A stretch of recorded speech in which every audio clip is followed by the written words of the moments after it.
Nah, sekarang kita masuk ke gerak lurus beraturan ya. Jadi apa itu gerak lurus beraturan atau GLB? Jadi GLB ini adalah gerak benda pada lintasan lurus dengan kelajuan tetap ya, dengan kelajuan tetap. Nah, ciri-ciri dari GLB itu yang pertama, kecepatannya konstan. Jadi delta V-nya itu sama dengan 0.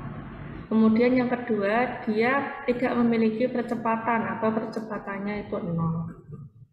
Nah, satu rumusan untuk GLB yaitu S sama dengan V dikali T. Ini adalah satu persamaan untuk GLB. Jadi GLB itu hanya ada satu persamaan seperti ini. Nah, ini cara mudah untuk menghafalkan persamaan GLB ya. Bisa dengan metode segitiga seperti ini. Jadi S itu sama dengan V dikali T, atau V itu sama dengan S dibagi T, atau T itu sama dengan S dibagi V.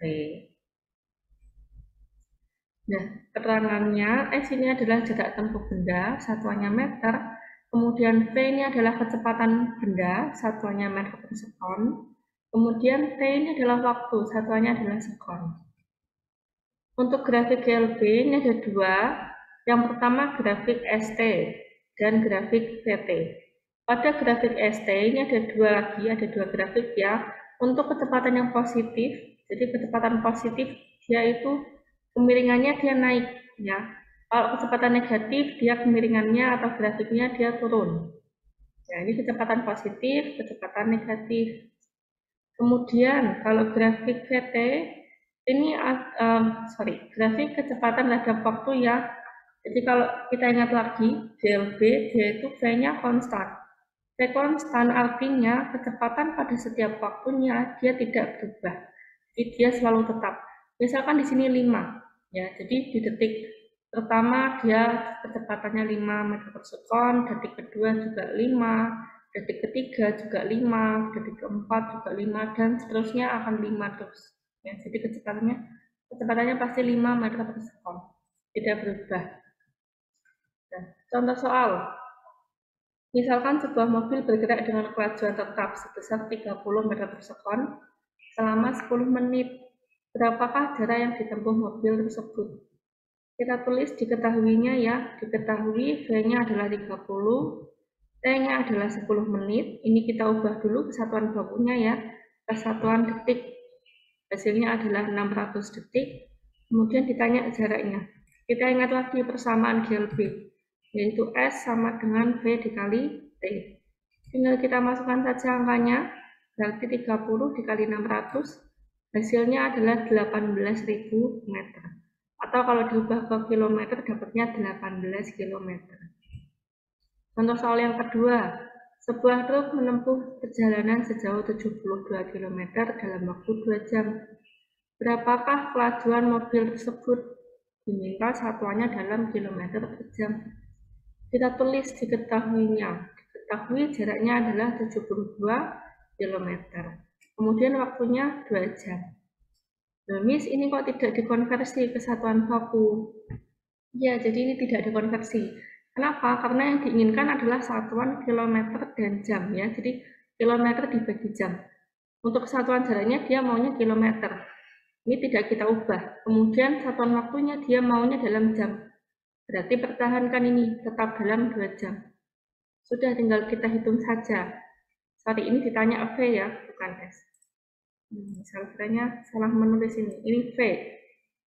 Nah, sudah, kita tinggal masukkan saja ya, S sama dengan V dikali T.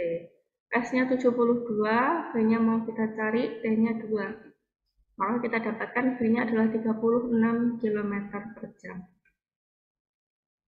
Gerak lurus berubah beraturan. Jadi kalau kita singkat, dia itu GLBB. Ya, GLBB ini adalah gerak benda pada lintasan lurus dengan percepatan tetap. Kalau GLB tadi dengan kecepatan atau kelajuan tetap, kalau GLBB ini percepatannya yang tetap. Nah, ciri-ciri GLBB yaitu percepatannya konstan atau tetap. Ya, artinya dia tidak mengalami perubahan percepatan atau perubahan percepatannya sama dengan 0 meter per sekon kuadrat. Nah, percepatan ini ada dua. Ada yang namanya percepatan positif, dia itu artinya GLBB yang dipercepat. Kemudian ada juga namanya percepatan negatif atau GLBB diperlambat. Jadi ibaratkan ada benda, dia itu semakin cepat, maka dia dikatakan mengalami percepatan positif. Kemudian kalau ada benda dia semakin lambat, maka dikatakan bahwa percepatannya itu negatif. Nah, ini ada persamaan GLBB, ada 3. Untuk penurunannya tidak saya tuliskan, ya. Cukup kalian hafalkan saja ketiga persamaan GLBB ini. Yang pertama, P sama dengan V0 plus AT.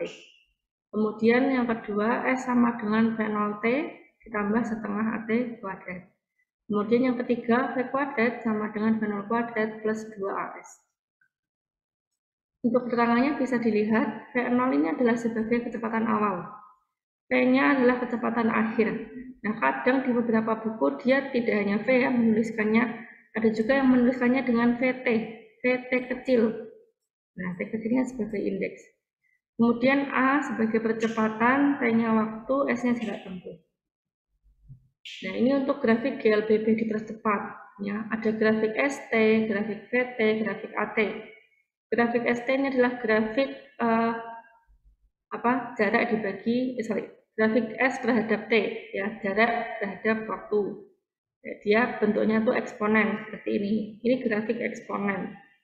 Kemudian P dan T, ini grafik linier, ya, dia linier ke atas. Ini karena dia dipercepat, ya. Kemudian percepatannya dia tidak berubah, ya, karena dia GLBB, A-nya pasti sama terus, ya, karena dia konstan. Beda halnya dengan GLBB diperlambat. GLBB diperlambat, dia arahnya tuh menukik kayak mau ke bawah gitu ya. Grafik VT-nya dia ke bawah, kemudian grafik AT-nya dia berada di bawah sumbu T. Nah, kemudian contoh soal. Truk mula-mula diam, kemudian bergerak dengan kecepatan 10 meter per second. Setelah menempuh jarak sejauh 12,5 meter. Berapakah percepatan yang dialami truk tersebut? Kita tulis yang diketahui. V0-nya adalah 0, ya, karena benda mula-mula diam. T-nya adalah 10, karena dia kecepatan akhir, ya, V-nya 10 meter per second. Menempuh jaraknya adalah 12,5 meter.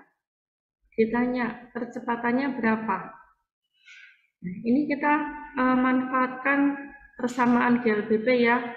Nah, kita tentukan dulu persamaan GLBB mana yang bisa kita gunakan, persamaan pertama, kedua, atau ketiga. Ini kita lihat dari yang kita punyai dan yang ditanyakan. Nah, ini karena kita punyanya V0, V, S, dan A, maka persamaan yang cocok adalah persamaan ini. V kuadrat sama dengan V0 kuadrat plus 2AS. Sudah, tinggal kita masukkan saja, nanti kita dapatkan A-nya adalah 4 meter per sekon kuadrat. Contoh soal yang kedua, sebuah mobil sedang melaju dengan kecepatan 90 km per jam. Tiba-tiba pengemudi mobil tersebut menyadari bahwa 50 meter di depannya ada lubang untuk pekerjaan penggalian kabel telepon. Karenanya, ia memutuskan untuk mengerem mobilnya. Jika perlambatan mobil adalah 10 meter per sekon kuadrat, bisakah ia menghentikan mobilnya sebelum lubang galian itu? Anggap waktu reaksinya atau waktu antara keputusan untuk mengerem dan ketika benar-benar melakukannya untuk pengendara normal adalah sebesar 0,4 detik. Nah, kita tulis dulu yang diketahui. Ini ada dua peristiwa, ya. Peristiwa GLB ini terjadi saat seseorang ini sedang bereaksi untuk pengereman. Jadi dia selang waktunya adalah 0,4 detik. Nah, kecepatan awalnya, ya, 90 km per jam. Ini kita ubah dulu satuannya dalam meter per sekon, ya, dapatnya 25. Kemudian waktunya adalah 0,4 detik. Kemudian peristiwa yang kedua, ini ada GLBB, yaitu ketika dia sedang mengerem, ya. Kecepatan awalnya adalah 90 km per jam atau 25 meter per sekon. Kemudian kecepatan akhirnya dia 0, ya. Karena kalau rem pasti dia akhirnya akan berhenti, ya, karena dia kan mau menghindari lubang galian. Kemudian ini percepatannya percepatan yang negatif, ya. Jadi dia itu kan perlambatan. Nah, kalau keterlambatan maka A-nya itu negatif. Negatif 10 meter per sekon kuadrat. Nah, ini kurang ya. Ada kuadratnya di sini. Nah, sip. Kemudian jarak awal sampai lubang dia itu 50 meter. Ditanya apakah dia bisa berhenti sebelum lubang?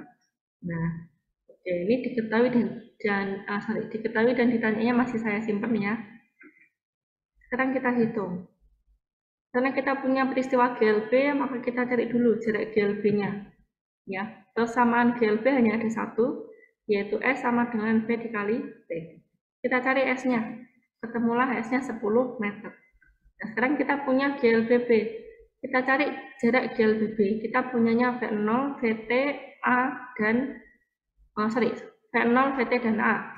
Nah, berarti kita gunakan persamaan ini. VT kuadrat sama dengan V0 kuadrat plus 2S. Kalau di PowerPoint-nya saya tadi, di slide sebelumnya, kita pakainya V saja, boleh ya. V biasa atau VT juga sama. Maka VT-nya dia 0 ya, 6 kuadrat sama dengan 25 kuadrat ditambah 2 dikali negatif 10 dikali S. Maka kita dapatkan S-nya adalah 31,25. Nah, jarak total mobilnya berarti berapa? Kita hitung. Dari jarak GLB ditambah dengan jarak GLBB, 10 ditambah 31,25. Jarak totalnya adalah 41,25 meter. Nah, kita ketahui jarak awal sampai lubangnya adalah 50 meter. Nah, maka kesimpulannya mobil ini akan berhenti sebelum lubang. Gitu.